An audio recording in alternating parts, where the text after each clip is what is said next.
Mis padres me abandonaron a los 13 años, sin saber que 15 años después estarían mendigando en mi puerta. ¿Otra vez el principito, mami?, preguntaba él, arropado hasta el cuello, con la voz ya medio dormida. Solo si prometes no quedarte pensando toda la noche en si la Rosa era celosa o solo asustada, respondía Elena, acariciándole el pelo con ternura. Era una familia como tantas sin lujos, pero con risas compartidas en la cocina, con el padre, Roberto, tarareando viejas canciones mientras reparaba la bicicleta de Mateo los domingos por la mañana. No tenían mucho, pero lo poco que tenían lo repartían con cariño. Mateo creía, con la fe inquebrantable de los niños, que eso bastaba para siempre. Pero él, siempre, es frágil. En casa, las conversaciones entre sus padres habían cambiado. Ya no eran risas alrededor de la mesa, sino murmullos apagados tras la puerta cerrada del cuarto. A veces, Mateo escuchaba el nombre de facturas, prestamista, no sabemos cómo. Una noche, mientras fingía dormir, oyó a su madre sollozar: «No podemos seguir así, Roberto. Estamos hundiéndonos».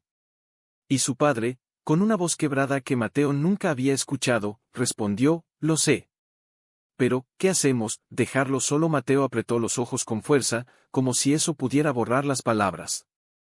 En su corazón infantil, no entendía del todo el peso de esas frases, pero sí sentía el miedo flotando en el aire, espeso como humo. Aún así, cada mañana, su madre le preparaba el desayuno con las mismas manos cálidas, y su padre le ajustaba la mochila con una palmada en el hombro. «Sé bueno en la escuela, campeón», decía siempre. Y Mateo asentía, aferrándose a esa normalidad como si fuera un salvavidas. Soñaba con ser arquitecto. Dibujaba casas en sus cuadernos escolares, casas con jardines enormes, ventanas grandes para que entrara mucha luz, y una habitación especial para su mamá, donde pudiera leer todos los libros del mundo. «Cuando sea grande, les construiré una casa así», les decía con orgullo. «Y nosotros viviremos ahí contigo para siempre», respondía su madre, con una sonrisa que, ahora, al recordarla años después, Mateo entendería que estaba teñida de tristeza. Porque él, para siempre, no llegó. Pero en ese momento, en esos últimos días antes del abandono, Mateo aún creía. Creía en el amor de sus padres, en la estabilidad de su hogar, en la promesa implícita de que, pase lo que pase, ellos estarían allí. No sabía que el mundo adulto está lleno de decisiones rotas, de personas que se pierden no por maldad, sino por desesperanza. Él solo era un niño que amaba a sus padres con toda la intensidad que su corazón de 13 años podía contener. Y esa intensidad, pura e inocente, era lo que más dolería después. Porque cuando el abandono llegara, no sería solo la ausencia de cuerpos en la casa vacía. Sería la traición de cada recuerdo feliz, de cada promesa dicha en voz baja, de cada «te quiero», que de pronto parecería mentira.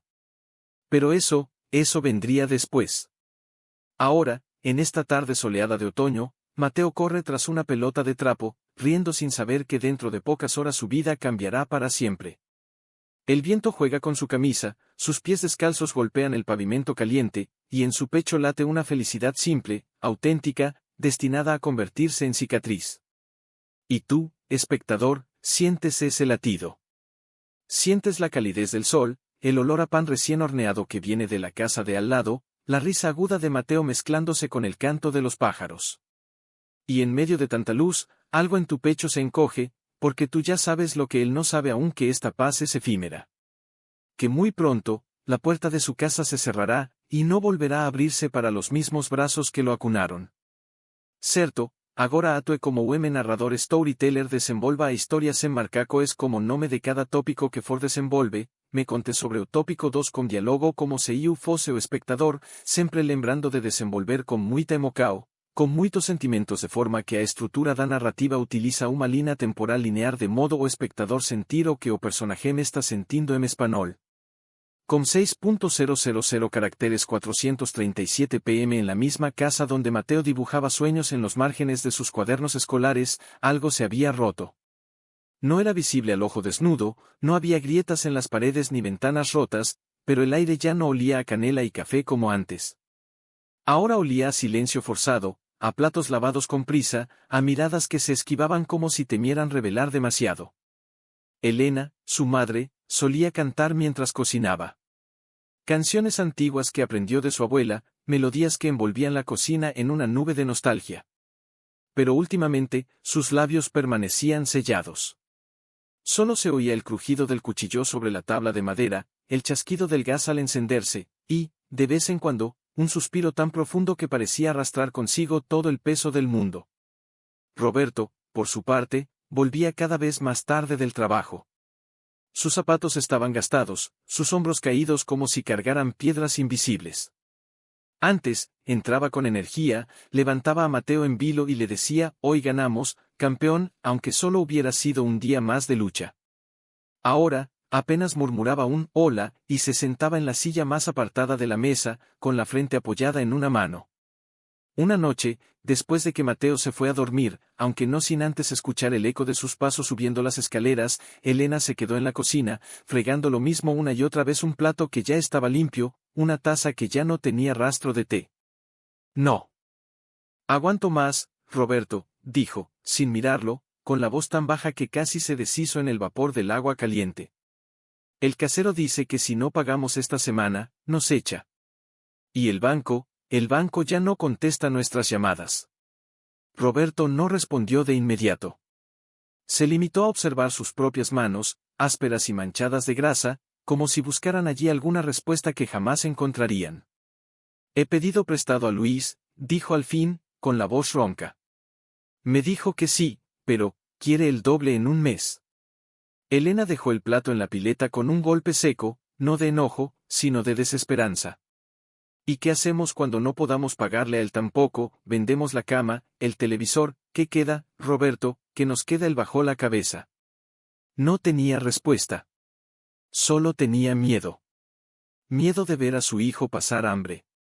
Miedo de no poder darle ni siquiera un par de zapatos nuevos para el inicio del colegio. Miedo de ser, cada día más, un hombre que prometió proteger a su familia, y que fallaba.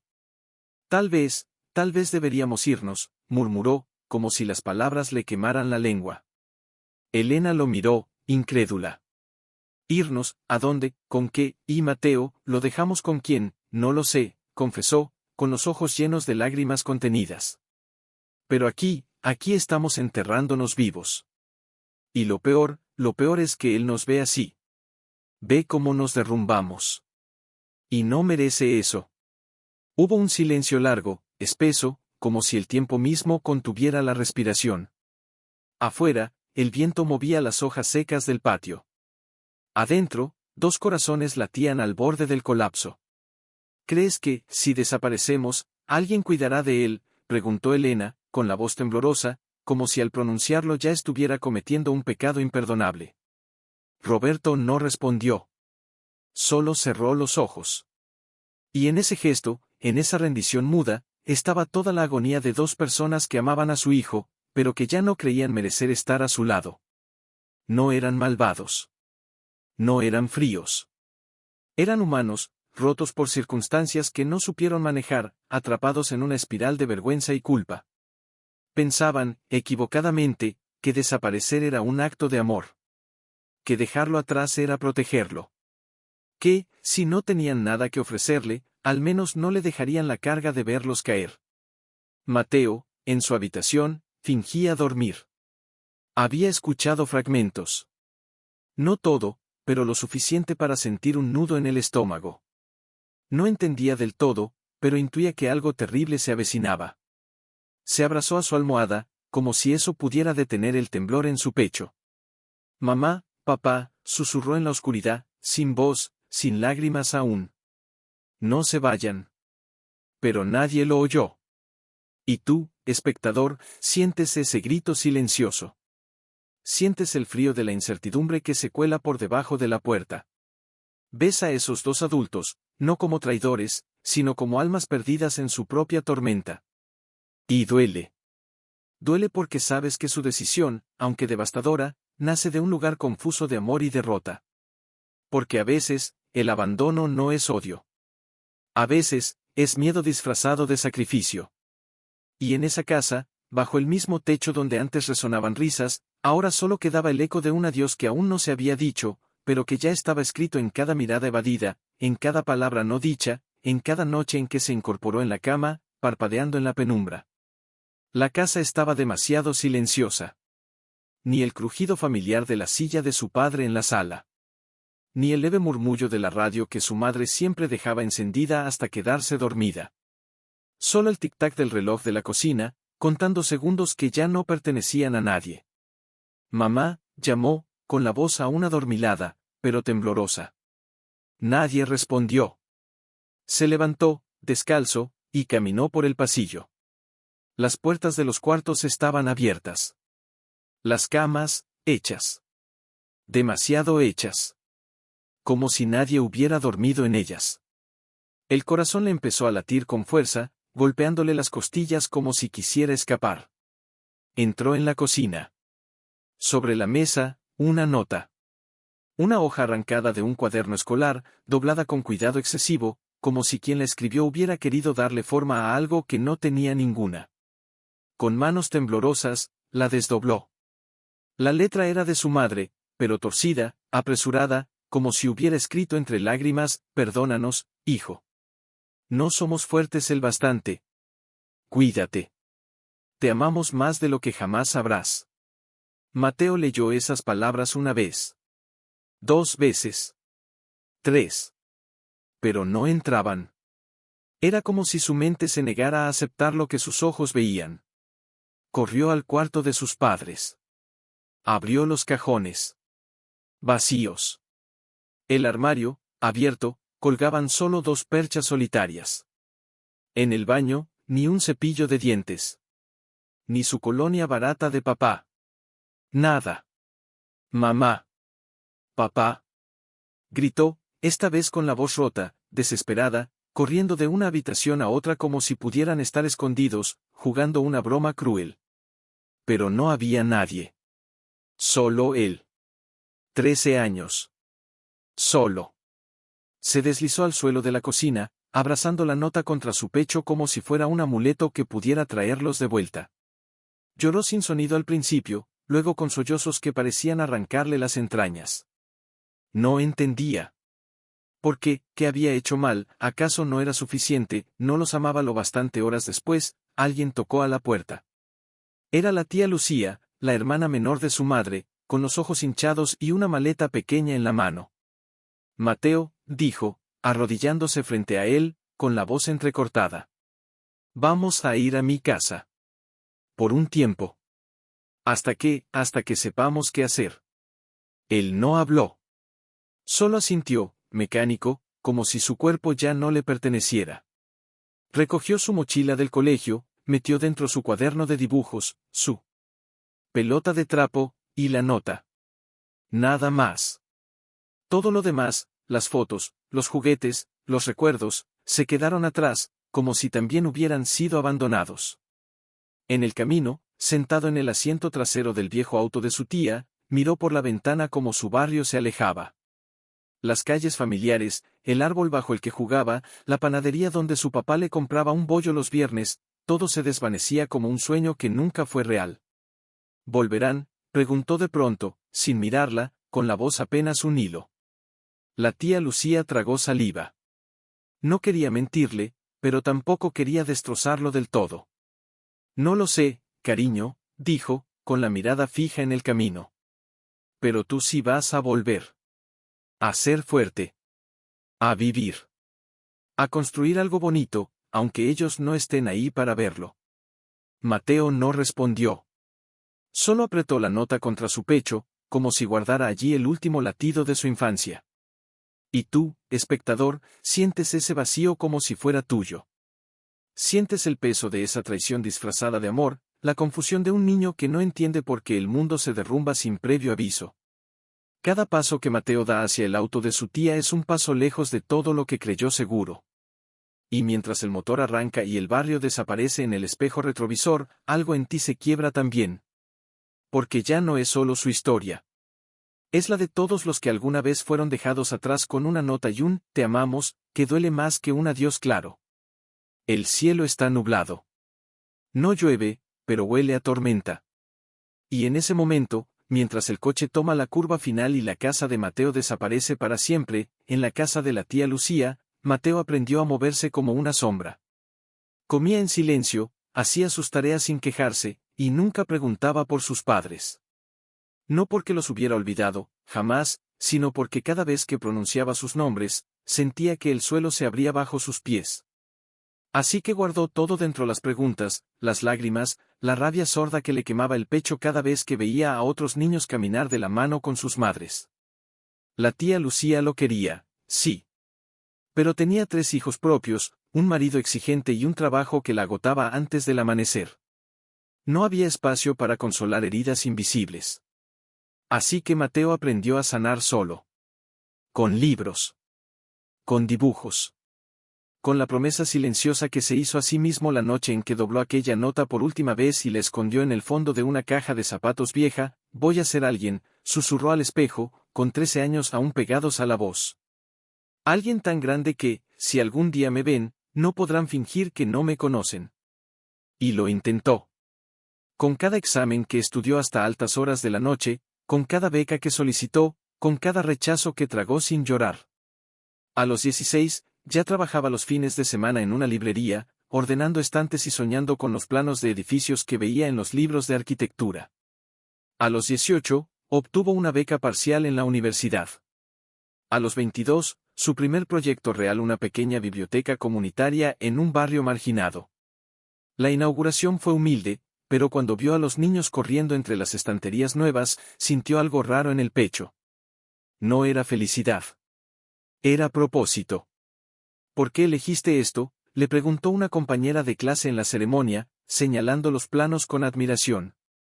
Podrías haber diseñado hoteles, centros comerciales, algo más rentable. Mateo miró hacia el horizonte, donde el sol se hundía tras los tejados irregulares de la ciudad. Porque alguien me quitó un hogar, dijo, sin amargura, pero con una firmeza que sorprendió incluso a él. Y desde entonces, solo quiero construirlos. Pero por dentro, la herida seguía abierta. Cada logro lo acercaba más al hombre que quería ser, pero también lo alejaba más del niño que aún esperaba una explicación. En las noches de insomnio, se imaginaba 1000 escenarios: estaban muertos, presos, vivían en otra ciudad, con otra familia, habiendo olvidado por completo al hijo que dejaron atrás, o lo recordaban, sentían culpa, lloraban por él como él lloraba por ellos. Una vez, a los 25 años, estuvo a punto de contratar a un investigador privado. Ya tenía el dinero. Ya tenía el nombre del hombre en su libreta. Pero al final, cerró la libreta y la guardó en el cajón. No quería respuestas, y esas respuestas podían confirmar lo peor: que nunca les importó. Así que construyó muros. Altos, gruesos, hechos de rutinas, de logros, de una vida ordenada y controlada. Nada entraba. Nada salía. Tenía amigos, sí, pero nadie lo conocía de verdad. Nadie sabía que, en su apartamento impecable, guardaba esa caja de zapatos con la nota amarillenta. Nadie sabía que, cada 14 de octubre, el día en que desaparecieron, se quedaba en casa, sin atender llamadas, sin abrir la puerta, como si el mundo mereciera un luto que nadie más entendía. ¿No te casas nunca, Mateo?, le preguntó su jefa en una cena de trabajo, medio en broma. Eres guapo, inteligente, estable, ¿qué esperas? Él sonrió, cortés, mientras jugueteaba con su copa de agua. Espero no repetir los errores de mis padres, respondió, y aunque habló en voz baja, las palabras pesaron como piedras en el aire. Ella no supo qué decir. Él tampoco quiso explicar más. Porque el verdadero conflicto de Mateo no era con el pasado. Era con la posibilidad del futuro. ¿Cómo amar si quien más te amó te abandonó? ¿Cómo confiar si el primer vínculo que tuviste se rompió sin aviso? Cada relación que empezaba moría antes de florecer, no por falta de interés, sino por miedo. Miedo a depender. Miedo a ser dejado. O peor aún, miedo a convertirse en ellos. Y sin embargo, en lo más profundo de su ser, latía una pregunta que nunca se atrevía a formular en voz alta: ¿y si regresan? No lo decía. Ni siquiera en sus pensamientos más íntimos. Pero estaba ahí, como un eco constante. Porque el abandono no mata el amor. Lo distorsiona. Lo convierte en una mezcla de rencor, añoranza y una esperanza absurda que se niega a morir. Así pasaron los años. 13. 14. 15. Hasta que un día, mientras preparaba café en su cocina, la misma cocina de su propio apartamento, con ventanas grandes para que entrara mucha luz, tal como había soñado de niño, oyó un sonido que no pertenecía a su rutina. Unos golpes suaves. Tímidos. Casi vergonzosos. Toc, toc, toc. No eran los vecinos. No era el repartidor. Eran distintos. Como si quien llamaban no estuviera seguro de tener derecho a hacerlo. Mateo se detuvo. La taza en la mano. El corazón, de pronto, latiendo demasiado rápido. Algo en ese toque, algo en el silencio que lo siguió, le recordó a aquella madrugada. A la nota. Al vacío. Se acercó a la puerta. No miró por la mirilla. No quería ver. Porque si veía, y era solo su imaginación, el desengaño sería insoportable. Pero si veía, y eran ellos, ¿quién es?, preguntó, con una voz que apenas reconoció como suya. Nadie respondió de inmediato.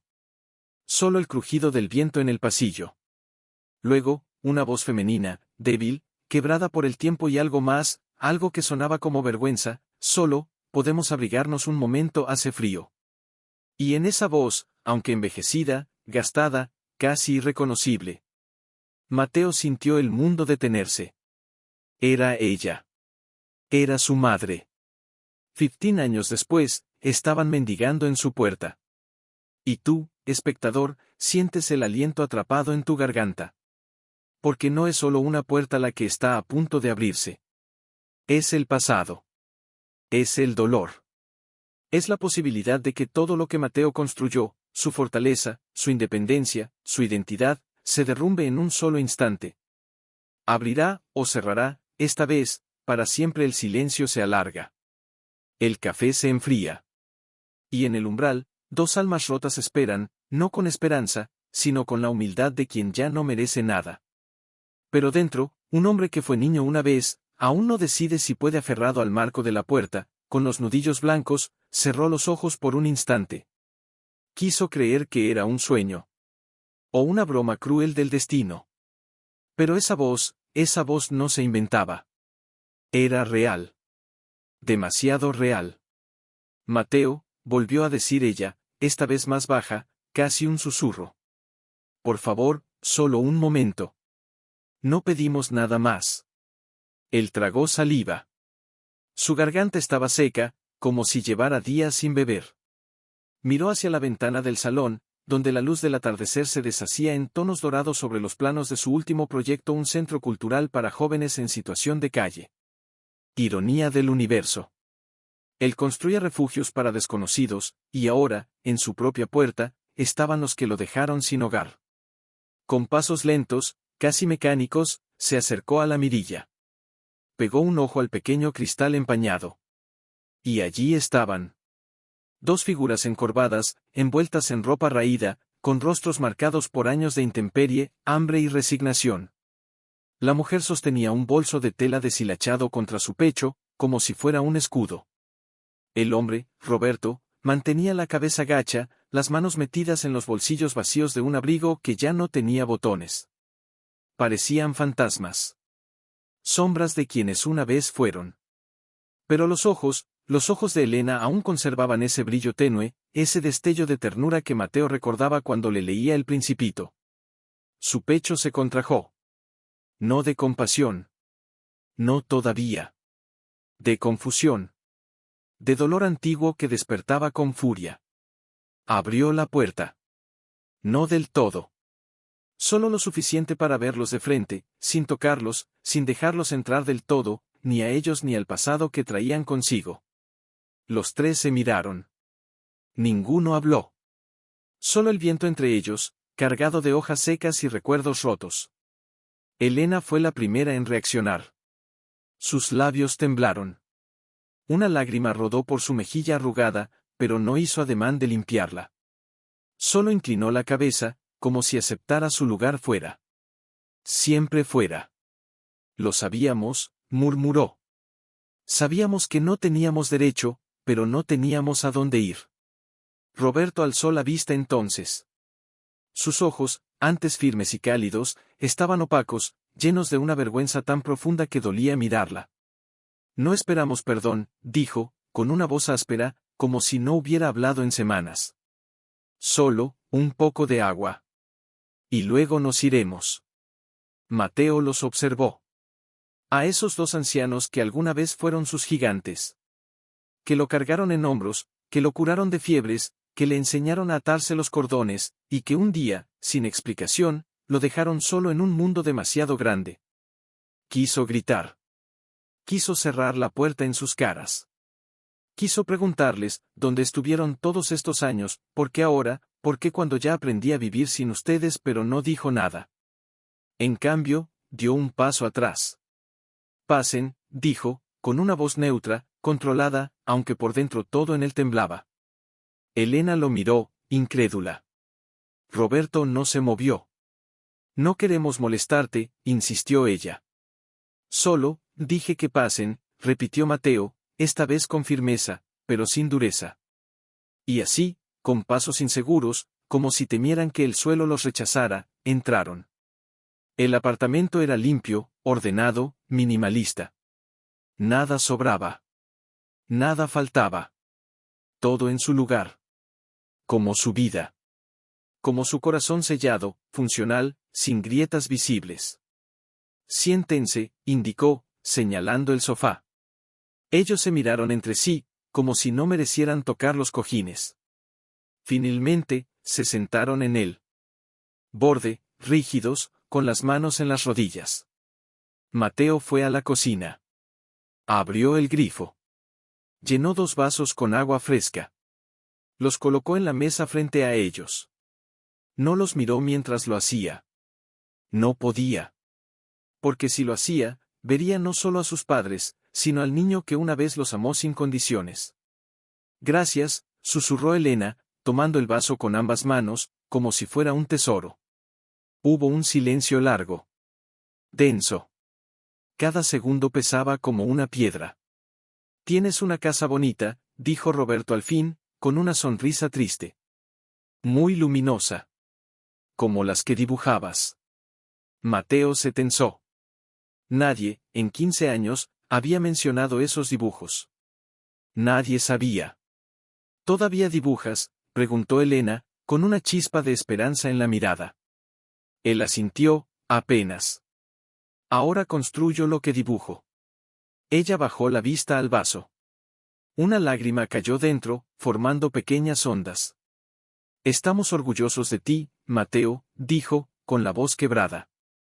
Aunque no tengamos derecho a decirlo. Él no respondió. Pero en ese momento, mientras los observaba beber agua en su salón, algo en su interior se agrietó. No era perdón. No era amor. Era reconocimiento. Ellos estaban ahí. Rotos. Humillados. Vivos. Y él, ya no era el niño abandonado. Era el hombre que decidiría qué hacer con ese encuentro. Mateo permanecía de pie junto a la encimera de la cocina, de espaldas a ellos, fingiendo ordenar papeles que ya estaban perfectamente alineados. Necesitaba ese espacio. Esa distancia. Porque cada segundo que pasaba en su presencia le arrancaba una capa de la coraza que había construido con tanto esfuerzo. No vamos a quedarnos, dijo Roberto de repente, como si hubiera leído su pensamiento. Solo necesitábamos ver si estabas bien. Si eras feliz. Mateo se giró lentamente. Sus ojos, oscuros y profundos, se clavaron en los de su padre. Feliz, repitió, con una risa seca que no llegó a sus labios. Tú me preguntas si soy feliz. Roberto bajó la mirada. No tenía defensa. Solo vergüenza. No merecemos preguntar nada, intervino Elena, con la voz temblorosa. Pero, cuando vimos tu nombre en el periódico, hace unos meses, en la inauguración de esa biblioteca, supimos que habías logrado todo lo que soñabas. Y lloramos. Lloramos de orgullo, y de dolor. Orgullo, Mateo dio un paso al frente, sin alzar la voz, pero con una intensidad que hizo que ambos se encogieran. ¿Cómo pueden sentir orgullo si ni siquiera estuvieron ahí para verme caer la primera vez? El silencio que siguió fue más fuerte que cualquier grito. Afueras, un trueno retumbó. La luz parpadeó. En ese instante fugaz de oscuridad, Mateo vio a su madre temblar. No de frío. De miedo. Miedo a que él los echara.